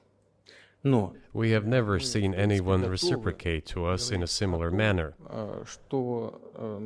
However, in theory, we can say that we do not rule out that we can do that if our partners take reciprocal steps. When I talk about the partners, I first of all refer to special services.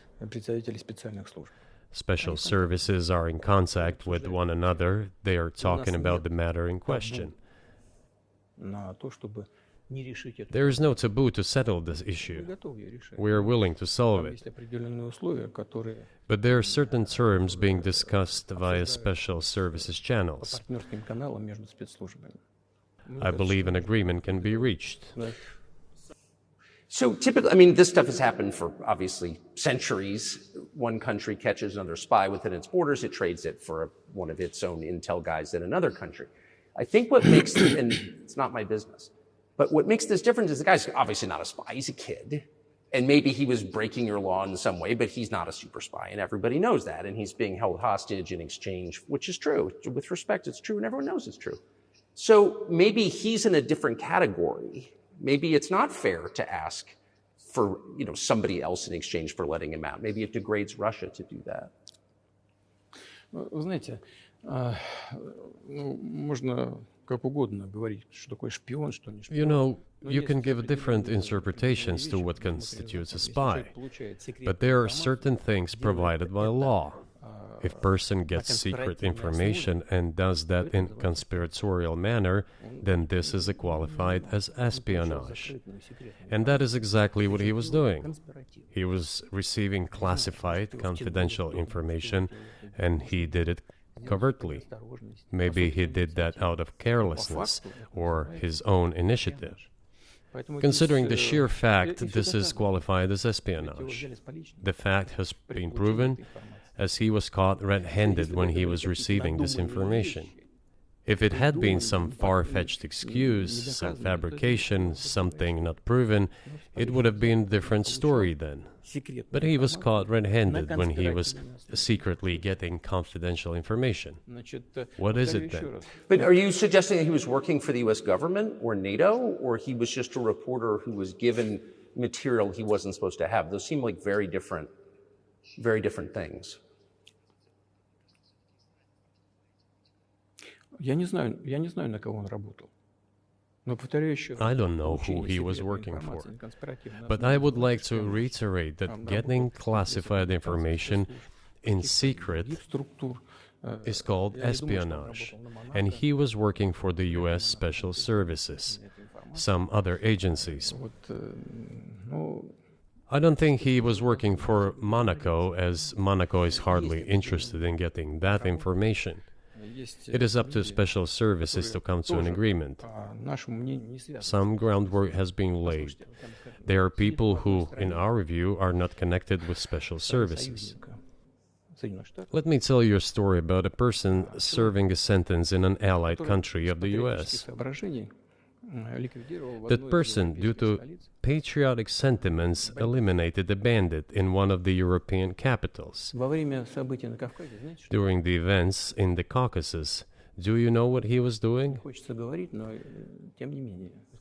I don't want to say that, but I will do it anyway. He was laying our soldiers, taken prisoner, on the road and then drove his car over their heads. What kind of person is that? Can he even be called human? But there was a patriot who eliminated him in one of the European capitals. Whether he did it of his own volition or not, that is a different question. Yeah, but Evan Gershkovich didn't do that. I mean, that's a completely different... I mean, this is a 32-year-old newspaper reporter. He committed something different. He's not just a journalist. I reiterate, he's a journalist who was secretly getting confidential information. Yes, it is different, but still, I'm talking about other people who are essentially controlled by the U.S. authorities, wherever they are serving a sentence. There is an ongoing dialogue between the special services. This has to be resolved in a calm, responsible, and professional manner. They are keeping in touch, so let them do their work. I do not rule out that the person you refer to, Mr. Gershkovich, may return to his motherland. By the end of the day, it does not make any sense to keep him in prison in Russia. We want the U.S. Special Services to think about how they can contribute to achieving the goals our special services are pursuing. We are ready to talk. Moreover, the talks are underway. And there have been many successful examples of these talks crowned with success. Probably this is going to be crowned with success as well. But we have to come to an agreement. I hope you let him out. Mr. President, thank you. I also want him to return to his homeland at last. I'm absolutely sincere. But let me say once again, the dialogue continues. The more public we render things of this nature, the more difficult it becomes to resolve them. Everything has to be done in calm manner. I wonder if that's true with the war, though. Also, I mean, I guess I want to ask one more question, which is, and maybe you don't want to say so for strategic reasons, but are you worried that what's happening in Ukraine could lead to something much larger and much more horrible? And how motivated are you just to call the U.S. government and say, let's come to terms?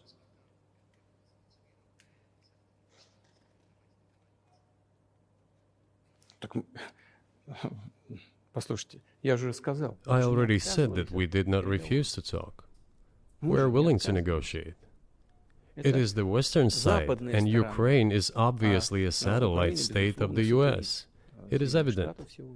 I do not want you to take it as if I'm looking for a strong word or an insult, but we both understand what is happening.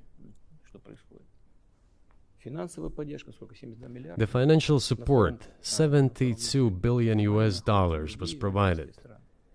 Germany ranks second, then other European countries come. Dozens of billions of US dollars are going to Ukraine. There's a huge influx of weapons. In this case, you should tell the current Ukrainian leadership to stop and come to negotiating table, rescind this absurd decree. We did not refuse. Sure, but you already said it. I didn't think you meant it as an insult because you already said correctly, it's been reported that Ukraine was prevented from negotiating a peace settlement by the former British Prime Minister acting on behalf of the Biden administration. So of course they're a satellite. Big countries control small countries. That's not new. And that's why I asked about dealing directly with the Biden administration, which is making these decisions, not President Zelensky of Ukraine. Если администрация Зеленского на Украине отказалась от переговоров, well, if the Zelensky administration in Ukraine refused to negotiate, I assume they did it under the instruction from Washington. If Washington believes it to be the wrong decision, let it abandon it. Let it find a delicate excuse so that no one is insulted. Let it come up with a way out. It was not us who made this decision, it was them. So let them go back on it. That is it. However, they made the wrong decision, and now we have to look for a way out of this situation to correct their mistakes. They did it, so let them correct it themselves. We support this. So I just want to make sure I'm not misunderstanding what you're saying. I don't think that I am. I think you're saying you want a negotiated settlement to what's happening in Ukraine.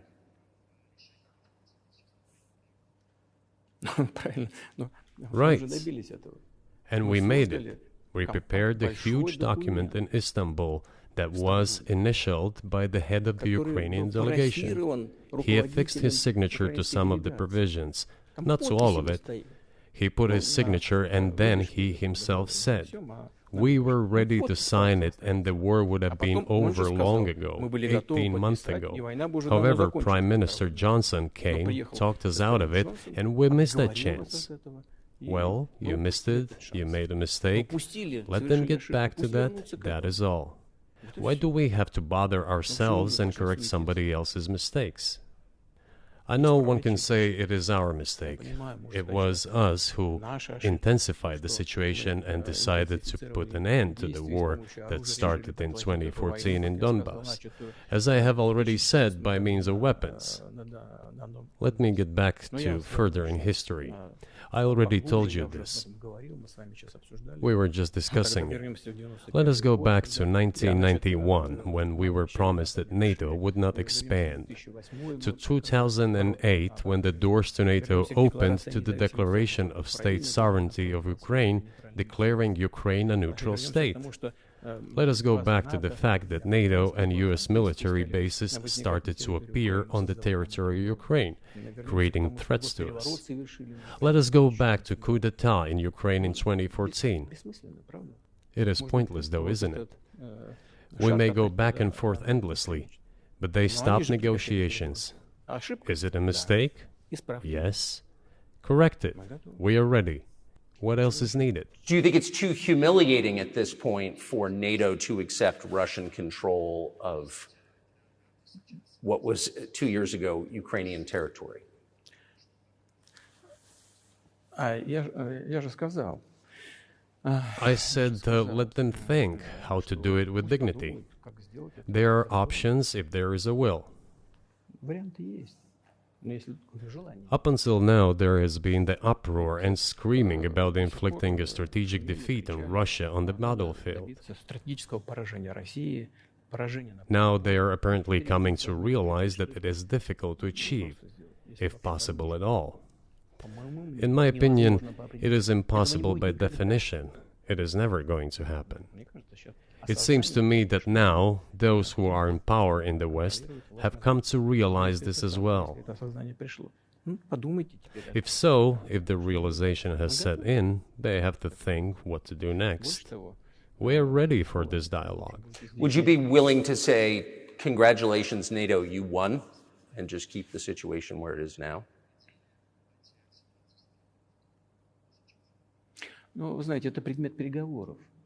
You know, it is a subject matter for the negotiations. No one is willing to conduct, or, to put it more accurately, they are willing, but do not know how to do it. I know they want to. It is not just I see it, but I know they do want it. But they are struggling to understand how to do it. They have driven the situation to the point where we are at. It is not us who have done that. It is our partners, opponents who have done that. Well, now let them think how to reverse the situation. We're not against it. It would be funny if it were not so sad. This endless mobilization in Ukraine, the hysteria, the domestic problems, sooner or later it will result in agreement. You know, this probably sounds strange given the current situation. But the relations between the two peoples will be rebuilt anyway.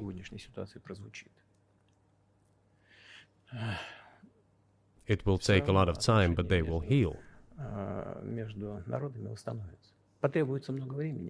I'll give you very unusual examples.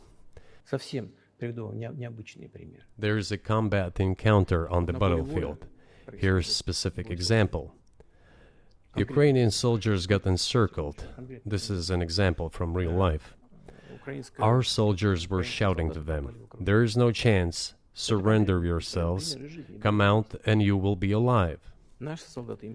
Suddenly, the Ukrainian soldiers were screaming from there in Russian, perfect Russian, saying, "Russians, do not surrender." And all of them perished. They still identify themselves as Russian.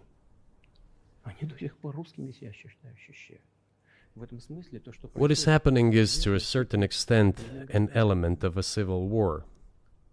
Everyone in the West thinks that the Russian people have been split by hostilities forever. No, they will be reunited. The unity is still there. Why are the Ukrainian authorities dismantling the Ukrainian Orthodox Church? Because it brings together not only the territory, it brings together our souls. No one will be able to separate the soul.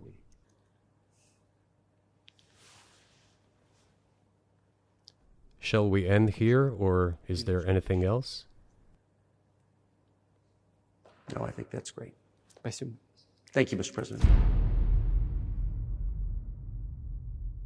Free speech is bigger than any one person or any one organization. Societies are defined by what they will not permit. What we're watching is the total inversion of virtue.